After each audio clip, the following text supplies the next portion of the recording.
Hey folks, and welcome back to another episode of Straight Talk Whiskey. I'm Nick here with you as always, even though it's been a little bit of a while. We are back with the regular weekly reviews. I'm sorry I've been away for the summer. I was busy with work and other things, but here we are. We've got a new one for you in the sense that we don't traditionally do Japanese whiskey reviews, but nonetheless, we've got Suntory's Toki whiskey for you. Now, Japanese whiskey is sort of interesting, but not particularly unique in this issue, in the fact that around the 80s, early 90s, they started to see a decline in sales and, therefore weren't worried too much about putting, stocks away for aged whiskey later on down the line. And then, of course, as we know, with this recent upsurge in interest in whiskey of all sorts, all around the world, we're sort of left with the Suntory Toki no age statement Japanese whiskeys of the sort. You used to be able to go in the store and see a bunch of different Japanese whiskeys with different age expressions on them, but not so much the case anymore unless you want to dish out a little bit more cash from your pocket. So being up here in the Pacific Northwest, this cost me about $38, which isn't too bad.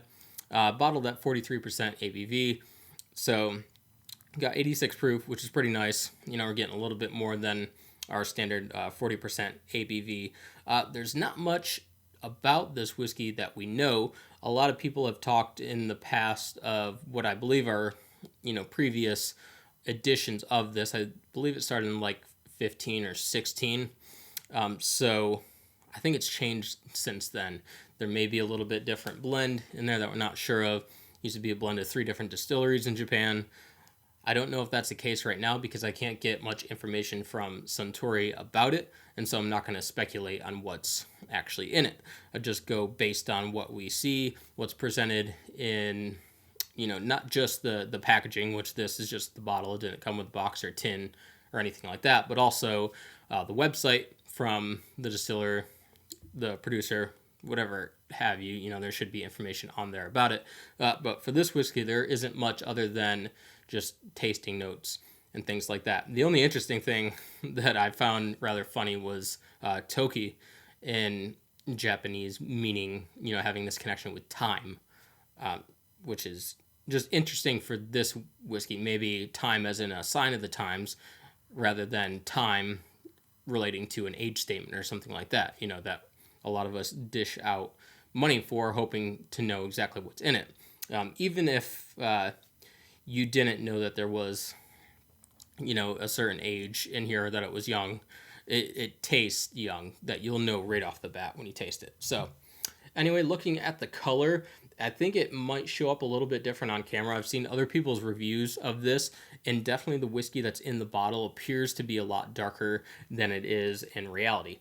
With this, they describe it as a clear gold, and I would have to agree with them in the sense that it is pretty clear there. Typically what I do, and I've talked about this in the past, swirling it around in the glass, you sort of, like the wine aficionados, you sort of see like the legs coming down the glass. Not so with this. If you're not careful with this will fly right out of your glass because it's not clinging to the sidewalls of this glass much at all. So again, just a sign of the untimes for this. Anyway, let's go in for the nose. Now, right off the bat, you're gonna get hit with these really fruity notes. This green apple, a little bit of spice on there, wintergreen, peppermint, spearmint. Slight bit of honey, but definitely a really fresh, fragrant nose, similar to a lot of the blended Irish whiskeys out there.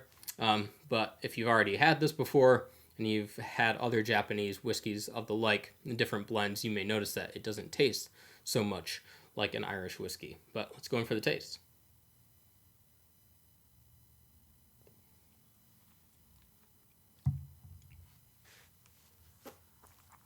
Now, when I first tasted this whiskey, knowing that I couldn't find an age statement, knowing that I couldn't find much information about where it came from.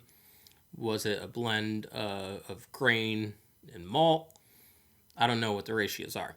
I was expecting it to be a less than stellar result, but it actually tastes pretty good. The first thing that you just get pummeled in the face with the fruity notes that you got on the nose. A lot of green apple, some grape they mentioned on their site. It definitely comes through sort of in the aftertaste of eating some green grapes. But then you get a little bit of vanilla, and it's sort of an earthy nuttiness to it, which is interesting.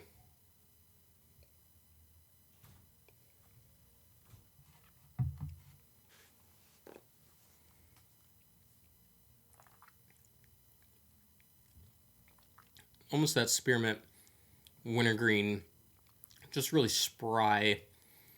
Reminds me a lot of the Christmas times with the fig, spearmint, peppermint, all those sorts of things are coming in together, which is actually a nice blend.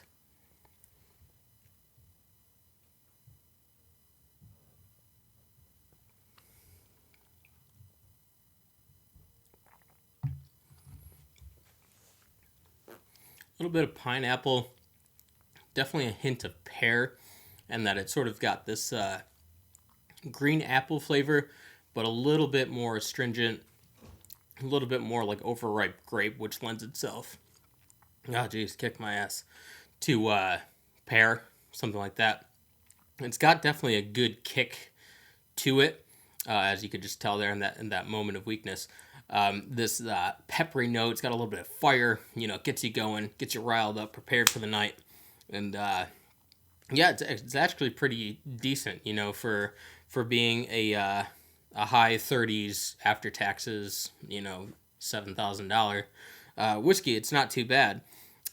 So definitely, if you get a chance, go out and try it, because I think we're going to be waiting a while to get some aged stock back on the shelves, getting some whiskey with an age statement on it for a reasonable price. So, definitely get it while you can, especially if you can get it in a good price in your area, which I typically can't in mine.